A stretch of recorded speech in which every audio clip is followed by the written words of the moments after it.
Heat rolls off the Falcon Ridge range as wind scours the flats, and thick mirage shivers over steel plates set from 600 to 2,100 meters. Brigadier General Thomas Whitaker watches from the command observation berm. Impatient as miss after miss puffs dust around the plates. He does not touch the firing line because the RSO and the NCOIC run it by the book. Voices cut through the gusts with shooter. You are on. Range is hot. Then cease fire. Make safe. Show clear when the wind snaps without warning. Staff Sergeant Avery Cole. The Armament Logistics, NCO. Shoulders a crate of .50 BMG for a Barrett M107A1 and moves like she belongs to the dirt and steel. She studies the mirage flip left to right. Notes bad habits in a few shooters. The rush trigger press and the lazy follow-through. A couple of young troops smirk as if the armorer is background noise. And Whitaker's tight jaw says he wants her off his line. She ignores it and keeps working while keeping one eye on muzzle discipline and the RSO's hand signals. Pressure builds as a quartering tailwind swings hard into a chopping crosswind, and the plates stay silent. Spotting scopes tremble on tripods and sand stings cheeks. The RSO reminds everyone that only he declares range is hot and that anyone can call ceasefire on a safety violation. The roster reader inhales. The air goes still for a beat. And then the next name called is Avery Cole. At 5:00 a.m., the armory lights hum on and Staff Sergeant Avery Cole unlocks the cages with a steady hand. She walks the aisles with the armory log open, cross-checking serial numbers on Barrett M107A1. I'm 110A1. I'm 4A1. And Glock 19. Then signing each line with neat block letters.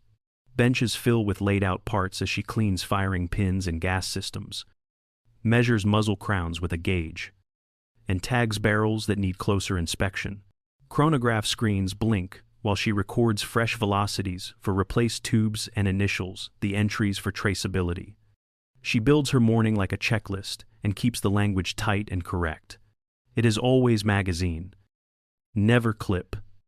And every weapon sits with muzzle down range and finger off trigger when hands move on hardware. She notes temperature and humidity beside each velocity string, then trues the data against the baseline, so later dope will not lie. By 7:15 a.m., she loads a handcart with .50 BMG cans and rolls it toward the range. Out on the pad, she slides cold water with electrolytes near the firing line without a word and goes back to the shadows. Through the spotting scope, she watches mirage tilt left, then right, and files away each shooter habit. The tiny flinch. The can't drift. The breath that comes too fast. The RSO and the NCOIC run the line, and she respects that, stepping in only if safety breaks and a ceasefire is needed. Most days, her voice is a quiet nod and a checklist click. Back in the armory, a small JSOC challenge coin rests in the inner pocket of her faded jacket where no one looks. She never flashes it, and she never explains the thin shrapnel scar that crosses her back beneath the fabric. She prefers the company of metal, oil, and clean glass on an optic that shows no smear. The work is anonymous and exact, and that is exactly how she likes it. On the long range at Falcon Ridge, wind shifts and mirage swings across steel plates from 600 to 2,100 meters. A cluster of young sergeants led by Sergeant Miller leans into bravado, rushes shots, and barks send it while the wind window is still dirty. They skip, follow through, and refuse to call a miss. Then blame gusts when dust kicks short. The RSO and the NCOIC hold the line with calm authority. Calling shooter. You are on. Range is hot. Then cease fire. Make safe. Show clear. Avery Cole moves quietly with a handcart of .50 BMG cans and sets cold electrolyte water near the benches without fanfare. She watches mirage angles and logs repeat errors in her head. Parallax left. Can't creeping. A tiny trigger jerk at the brake. Her language stays precise. Magazine, not clip. Muzzle down range. Finger off trigger until the RSO authorizes loading. Spotter calls roll in, mill holds as lulls open for a breath. Discipline and ego collide under the sun, and misses stack because timing beats swagger when the wind moves. The RSO reminds the line that he declares range is hot and that anyone may call ceasefire at the first hint of danger. Avery keeps to the chain of command and steps in when safety cracks, steady as a metronome. The contrast hangs in the air as the day edges toward a lesson numbers will confirm. Morning testing at Falcon Ridge turns rough when a quartering tailwind flips into a snapping crosswind and the mirage reverses direction over steel at 600, 1,200, 1,500, and 2,100 meters. The RSO and the NCOIC control the line with steady cadence. Range is hot. Shooter, you are on. Call your miss. Cease fire. Make safe. Show clear. Brigadier General Thomas Whitaker stands on the observation berm and keeps his hands off the technical flow. The pressure of QRF selection sits on every shooter, and the range feels smaller than usual. Sergeant Miller takes the line and rushes the break at 800 meters. The muzzle dips and dust jumps short. Spotter Ortiz calls in Mills. Hold 0. 8 mil left. Add 2/10 elevation. But the wind shifts while Miller resets and the data ages out. At 1,200 meters, Miller slaps the trigger again and fails the follow-through. The plate stays quiet. The RSO logs the string and clears the lane for the next shooter. Misses stack as the wind window opens and slams shut, and the bell at the plates falls silent. Time of flight stretches, and the impact sound trails the shot by a long beat, which rattles nerves even more. The spotting scopes wobble on tripods and fine sand stings exposed skin. Scorekeepers mark red lines, and the column grows fast. Shooter confidence thins as reading the wind comes 1 or 2 seconds late and corrections chase the last gust. The RSO calls a short pause to reset the line and to sweep safety. The flag snaps again as the wind veers, and the roster holder looks down at the next block of names. Staff Sergeant Avery Cole is up next, and the air tightens like a pulled sling. Specialist Reed settles behind the rifle and fumbles with his position, then snaps around into the chamber while the stock floats and the selector is not safe. The muzzle wavers off the lane, and Avery sees the risk bloom in a heartbeat. She calls ceasefire in a clear-range voice before touching anyone, exactly as the SOP allows. The RSO echoes the command, and hands stop across the line. Silence falls as the RSO freezes the lane, and Avery moves in from Reed's weak side. She keeps the muzzle downrange, places the selector to safe, removes the magazine, and locks the bolt to the rear. She has Reed show clear and then seats a chamber flag for all eyes to see. She confirms safe by sight and voice, and the RSO nods the lane cold. Brigadier General Thomas Whitaker steps closer with a tight look and tells Avery to stay off his firing line. Avery answers with calm, "Sir," and SOP in the same breath, stating that any soldier may call ceasefire when safety breaks, and that only the RSO declares range is hot. Her tone is steady and professional. Not a challenge, but a reminder of the rule that guards everyone. The wind rattles the shade tarp and the range listens. The NCOIC notes the incident in the log, while the spotter keeps glass on the berm and scans for stray movement. Reed steadies his breathing with finger off trigger and eyes forward. Chastened but unhurt, the RSO announces the line is safe, orders a short reset, and has teams check muzzles, selectors, and mags. Whitaker watches Avery for a long second and says nothing, and the tension hangs like heat over the dirt as the range prepares to go hot again. The roster clerk calls Cole. "Avery, Staff Sergeant," and the murmurs ripple down the line. Brigadier General Thomas Whitaker moves to cut her from the queue, but Avery answers with "Sir," and cites the base training directive that makes the long-range evaluation mandatory for all names on the list. She states she is on that list and will complete the course of fire. The RSO nods and keeps the lane under his authority while the NCOIC manages flow. Avery sheds her stained tech jacket and settles into prone behind a Barrett M107A1. She follows the safety rhythm without a skip. Chamber, clear, verified. Magazine seated only when authorized.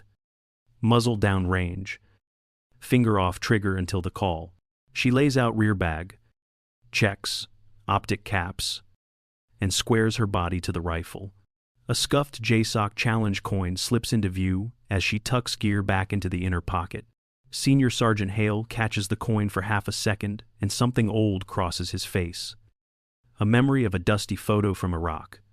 As Avery pushes a loose strand of hair behind her ear, a fine scar near the hairline flashes and disappears. Whitaker sees it and goes still. But he keeps his silence in front of the formation.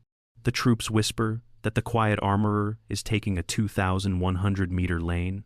The RSO and NCOIC keep the cadence clean and professional. Spotters check glass. Scorekeepers ready pencils. And the windsock twitches while everyone waits for the call. Range as hot rolls over the firing line, and the noise around them shrinks to breath and metal. The air holds a tight pause as eyes settle on Avery to see if calm really carries the day.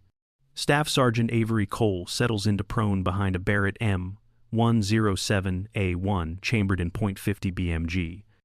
Boots dug into the dirt and elbows set. She verifies chamber clear, keeps the bolt forward on an empty chamber, and waits for the RSO to run the sequence. Magazines seated only when authorized. Muzzle down range the whole time. Finger off trigger until the shot. The NCOIC keeps the lane flowing while the windsock twitches and the mirage boils. Her optic carries a mil reticle and the bubble level sits centered to keep cant out of the shot.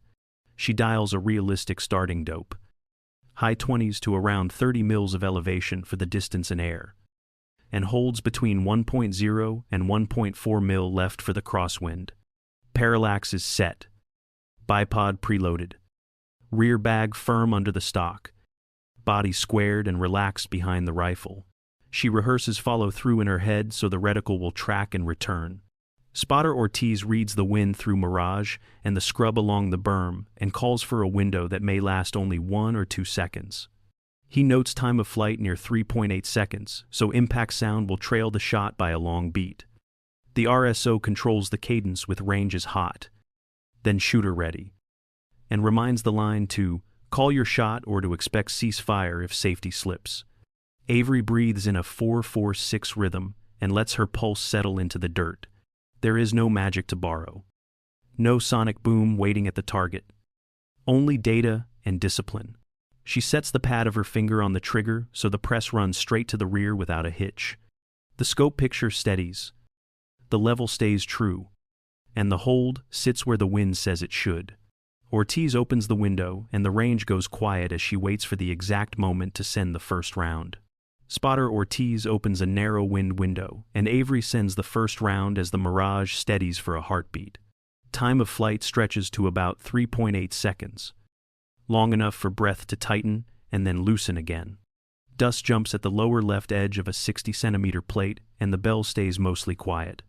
Ortiz calls the miss in mils, while Avery trues the dope, adding 0.3 mil elevation and 0.2 right to center the next hold. Range is hot, stays in effect under the RSO, and the NCOIC keeps the lane moving without noise. Avery resets her rear bag, checks the bubble level, and settles her shoulder so the rifle tracks straight through recoil. Ortiz watches the scrub bend and counts down a new 1 to 2 second window as the crosswind lulls.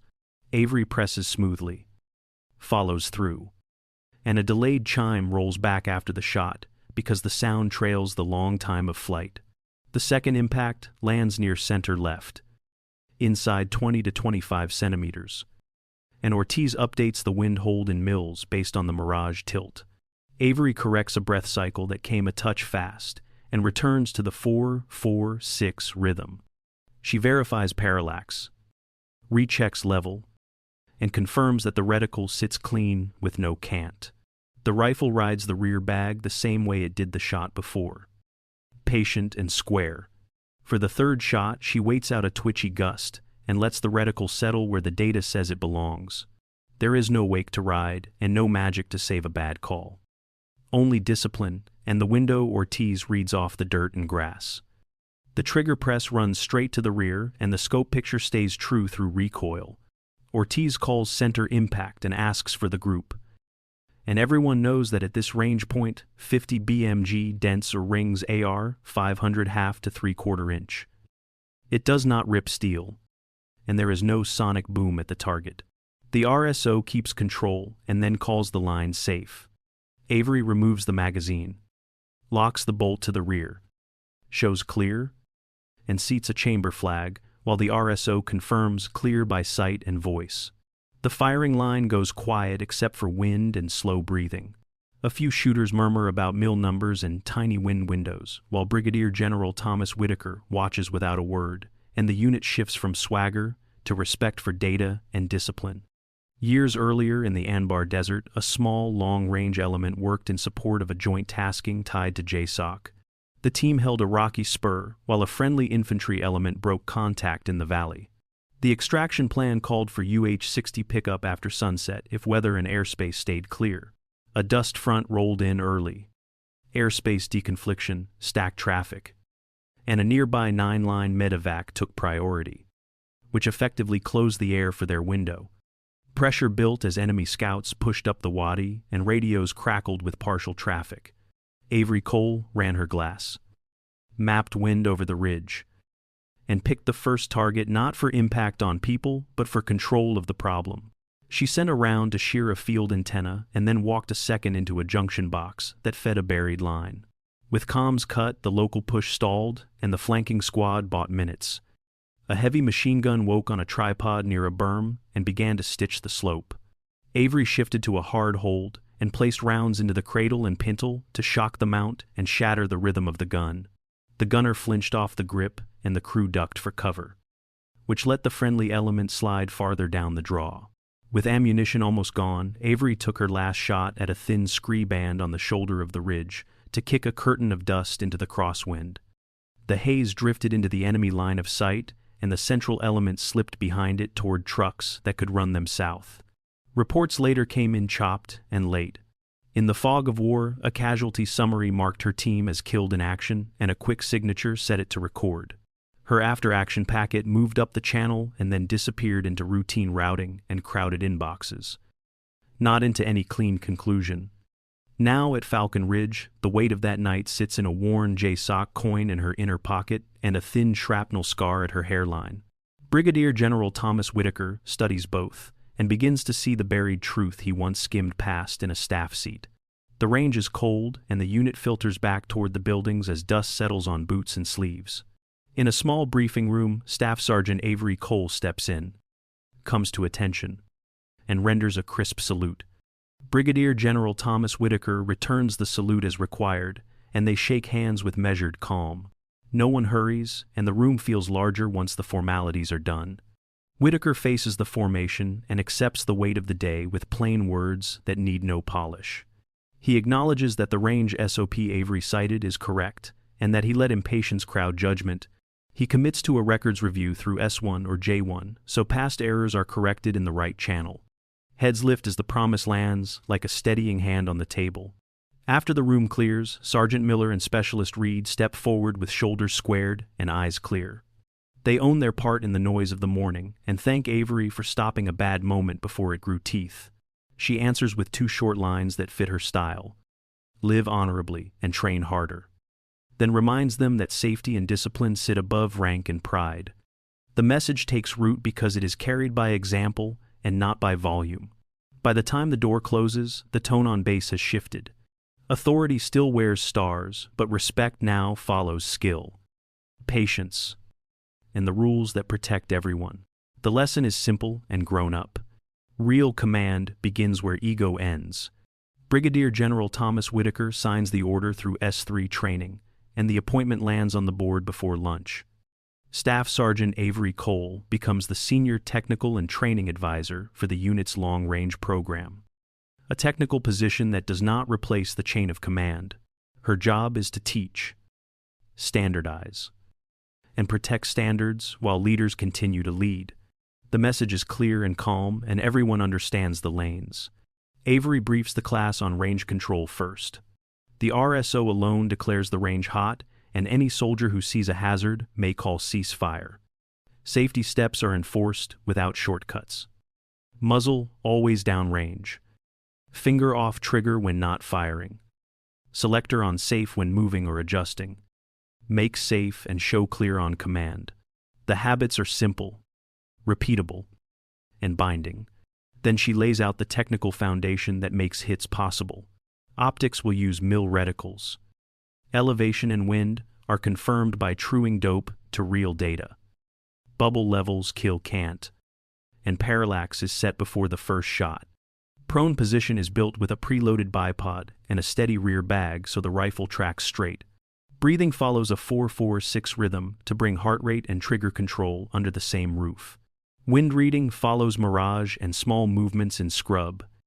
And shooters learn to live inside a 1 to 2 second wind window. The shooter and spotter speak in clean mill, calls and confirm holds before each shot. She closes with the ethics that frame every trigger press. Positive identification. Confirmed threat. Within the rules of engagement. With life preserved when possible. The first class begins in a quiet room before anyone sees the line. Because the goal is to bring everyone home and to treat each weapon as a responsible extension of the body. The tone at Falcon Ridge shifts for good after the 2,100-meter day. Soldiers rise to attention when Staff Sergeant Avery Cole walks past, and they carry Barrett M107A1 rifles to her bench for a quiet zero check that feels like a small ceremony for data. Brigadier General Thomas Whitaker tells young officers how humility and procedure kept the line safe. And Avery reminds the class to breathe in a steady 4-4-6 and to wipe every optic clean before a single round goes downrange. Never overlook the person at the end of the line. Comment, "I will live with integrity."